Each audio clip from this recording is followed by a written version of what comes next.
Right now at 6, new ICE arrests in Portland as local protesters vow to hold their line. Hopefully more people to open their eyes and understand that this isn't right and this is not what this country was made on. Plus, a community on high alert as the search for the Washington father accused of killing his 3 daughters narrows. You didn't want to be out here if it was dark. You didn't want to be walking around. You don't know what's going to happen. Then, where a ban on backyard fires and more is about to go into effect. We usually see a spike of wildfires in our community, in our area during the summer. And later, the last time Oregon State brought these bats to Omaha, they hit it out of the park. In 06, they were using this when they went on that run. Yeah, and then 07, back to back again, they did it. The local bat maker, some might say, is the Beavers' good luck charm.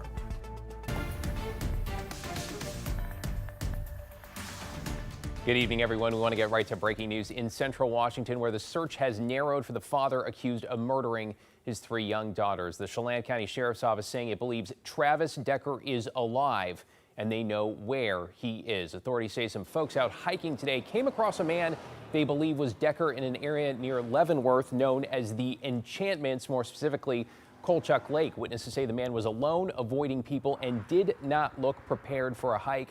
Then a helicopter spotted someone authorities say they think is the same man who then ran into the woods. Residents and visitors in the area have been on alert as authorities try to track Decker down. Kind of unsettling. Plus, you didn't want to be out here if it was dark. You didn't want to be walking around. You don't know what's going to happen.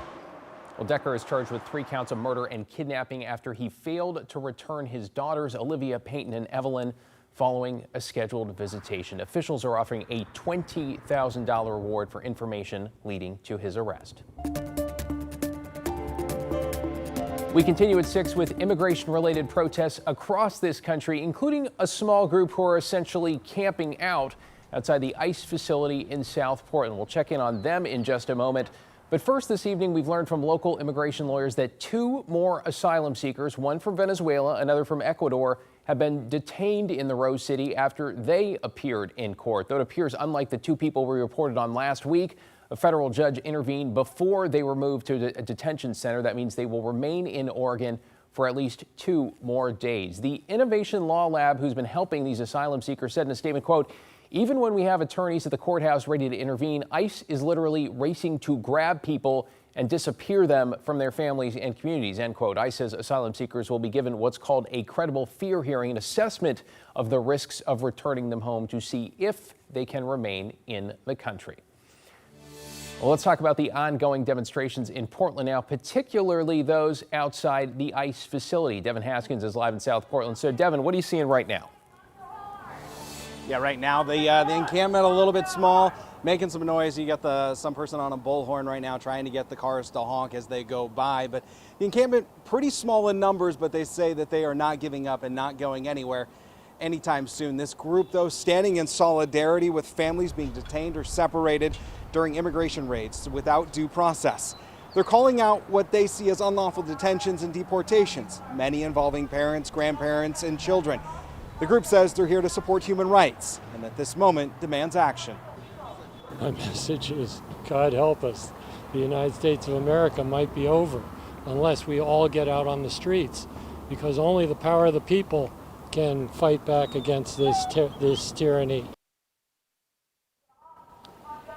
Now, back in 2018, there was a similar protest and encampment here outside of the ICE facility that lasted for about 5 weeks before it was cleared by Portland police officers. Portland police has said that they will not help out federal agents with any immigration-related activity.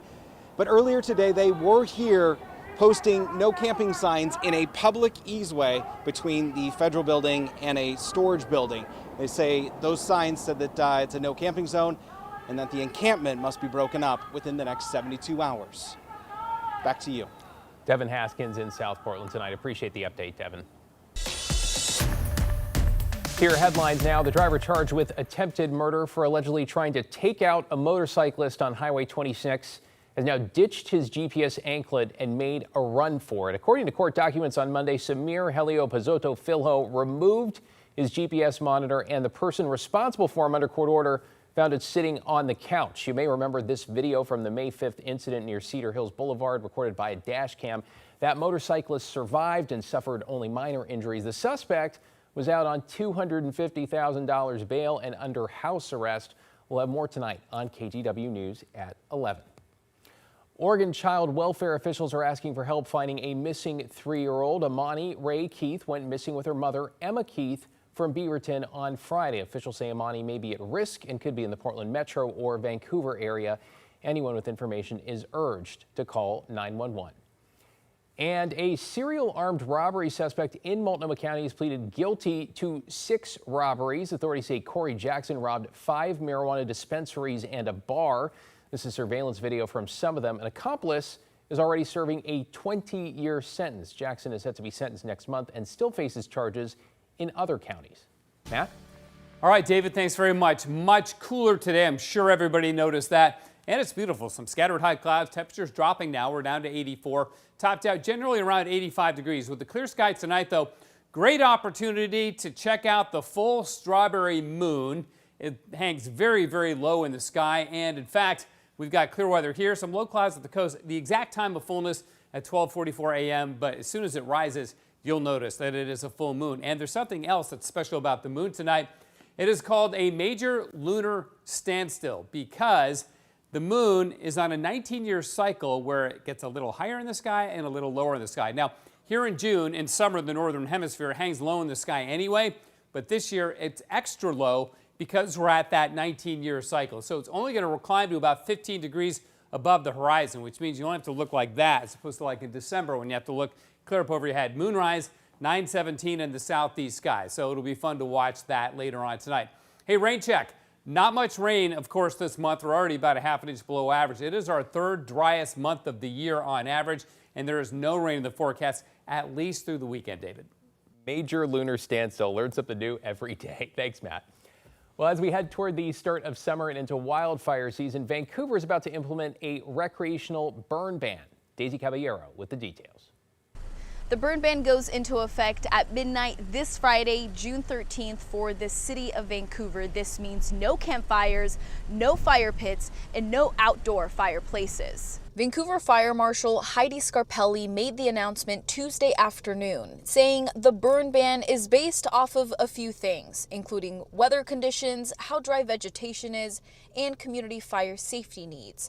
Some Vancouver residents agree, others not so much. It could just kind of help alleviate the risk of potential wildfires. That's unfortunate because a lot of good times happen over a campfire. The ban will stay in place throughout the summer and fall months or until conditions improve. So what is approved to use during the ban? You can use natural gas or propane and charcoal barbecues. And for nature, just overall, sometimes people can be reckless. They don't really have common sense when it goes to camping. Fire Marshal Scarpelli wasn't available for an interview, but said in a statement, the risk for fire is high, and state officials have said that this year's wildfire season has the potential to be challenging. She is also encouraging smokers to never put out cigarettes in bark mulch or to toss lit cigarettes out of car windows.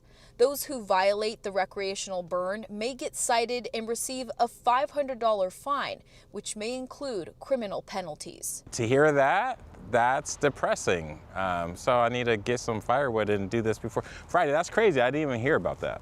Marshal Scarpelli is encouraging all community members to report any fire-related activities by calling 911. In Vancouver, Daisy Caballero, KGW News. Now at 6, the Port of Portland says it is struggling with market uncertainty and shifting schedules as it deals with the president's back and forth decisions around tariffs. Libby Dowson's live at the World Trade Center downtown. Libby, just one example here. The port says it saw a 20% drop in containers last month. Yes, those at the port say they're not that great at making last-minute changes due to tariffs, but they say small business owners are paying the real price as they rely on imports and exports. More than 20 years, Vietnamese restaurant Bambuza has served beloved family recipes at Portland's airport. Grilled noodle chicken, grilled rice chicken, and banh mi. CEO Catherine Lamb says many of the family's recipes are dependent on jasmine rice they import from Vietnam through the port. But Lamb said a big rice deal she's been working on for months is now on hold. They decided to put it on hold because they don't know what's the play and it's too much risk for them to go with a new supplier. A company video shot in Vietnam shows the specific jasmine rice field Lamb specifically selected. But the last shipment of rice they received cost an additional $1,200 for tariffs. It seems the information is changing on a daily basis or sometimes hourly basis, and it's hard. A new Portland Metro Chamber study on trade shows 1 in 8 jobs in Oregon is tied to international trade. Athletic and apparel and aerospace parts and car parts, all the things that help to drive an economy that are good for the U.S., good for Oregon, and especially good for here in the Portland region, are highly impacted. The Trump administration saying the tariffs will benefit local businesses in the end. Those at the Port of Portland saying, quote, because of tariffs with China being set so dramatically high in April, we saw a 20% drop in maize container volumes compared to 2024. With the 90-day pause on increased tariffs with China announced on May 12th, we'd expect June to be better. There's a farmer somewhere, maybe in Canada or in some other country, that we're trying to have a conversation around what should you even grow this year. The port saying this isn't just about business, it's a way of life. The port's biggest exports, hay and animal feed, imports, furniture, tires, glass, and toys. Right now, the small business is feeling the impact. The customer has not yet felt the impact. Eventually, I think it will. Bambusa now expanding into its new production facility while having the weight of tariffs hanging overhead. Very sad and frustrated. And trying to figure it out, what is the end game? And the chamber president mentioning that report on trade was included in a recent federal lawsuit led by Oregon's Attorney General to challenge the tariffs under the current administration. An appeals court granted a stay in that case, so the tariffs still stand. David, back to you. All right, Libby Dowsett downtown with the latest there. Thanks, Libby.